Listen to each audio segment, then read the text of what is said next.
Good afternoon, Robert Scribbler filming from East Abalone Street looking south at Admiral and Baltic Street beach access as 1 to 2 foot waves roll in off the North Atlantic. We're in a bit of a lull here in between sets. Waves in the range of 1 to 2 foot, as I said before, and we've got lots of jellyfish in the water right now. Giant swarms of jellies. My shins and knees feel like they've been plastered with stinging cells from the jellyfish. So honestly, if you get out in the water today, I recommend when you're wearing a full suit or leggings underneath your bathing suit and long sleeve rash guards.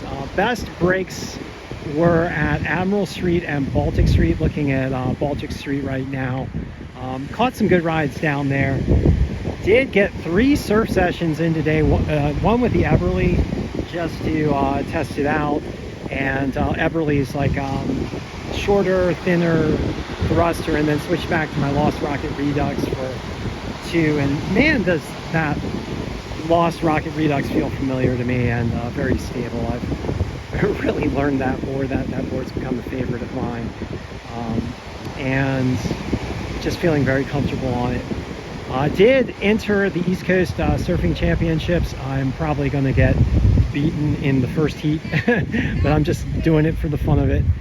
So looking forward to that. That will be on Tuesday, August 22nd. All right, so let's get into the wave report for today. Right now at Nag's Head, wave conditions in the range of about 1 to 2 foot. We've got an east-southeast swell coming in at 1.8 foot at 9 seconds. Northeasterly winds coming in off the North Atlantic about 5 to 10 miles per hour. Very light winds here off the North Atlantic. Air temperatures in the range of about 80 degrees Fahrenheit with those northeasterly winds. Ocean water temperatures picking up to around 76 degrees here at Nag's Head. Down at Road Anthony right now, we got 2 foot waves. Relatively clean conditions with an east-southeast swell at 2.1 foot and 9-second interval. Northwest winds at 9 miles per hour, 82 degree water temperatures. 82 degree air temperatures, 79 degree water temperatures. And then down at Buxton, we've got 2 foot waves and clean conditions.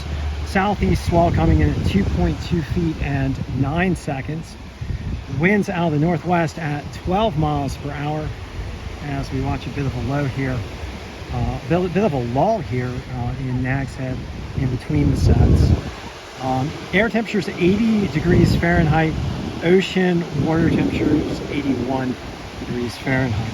All right, looking at the tropics, according to the National Hurricane Center, we've got no developing cyclones at present. So we do have 2 tropical waves in the central North Atlantic, but those presently are showing no signs of development as we watch a swell come in down at Admiral Street, just to the south of us here. And I do have some climate statements from some climate experts. Climate scientist Dr. Michael Mann recently noted in public media that as hot as it is, we have not passed the point of no return when it comes to climate change. We just need to reduce greenhouse gas emissions, which are primarily driven by fossil fuel burning. And I also did want to note a little bit of a hopeful note from Dr. Catherine Hayhoe, noting that the best actions to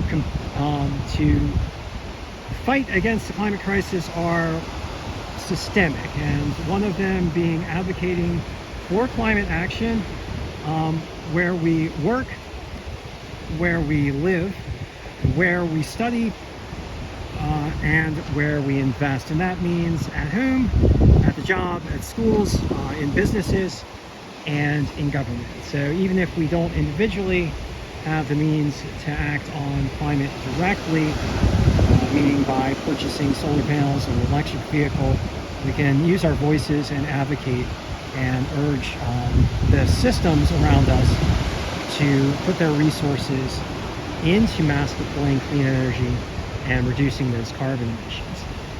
And as I always do at the end of the report, I would like to encourage you guys to listen to the experts and to do everything you can to help speed the deployment of clean energy, which will help protect our coastlines from the impacts of climate change driven by fossil fuel burning. Those impacts being rising sea levels, more intense storms, harm to our ocean health due to ocean heat waves and ocean acidification, and harm generally to those of us living here on the coastlines. We don't want to see that happen. As Dr. Michael Mann says, we have not passed the point of no return, but we need to act now. All right, so thank you for joining me on this Wednesday, August the 9th, August the 9th session of the OBX Wave Report. I just completed surf session number 146. Woohoo! Having a lot of fun here in the waters here at the Outer Banks, even though the waves are kind of small. Hope you guys do get into the water and enjoy the conditions. Watch out for those jellies if you do. And we'll just watch this guy, see if he catches a wave. Oh, nope, he's going to float over the wave. All right, so thank you for joining me once again, and I will be back with you shortly.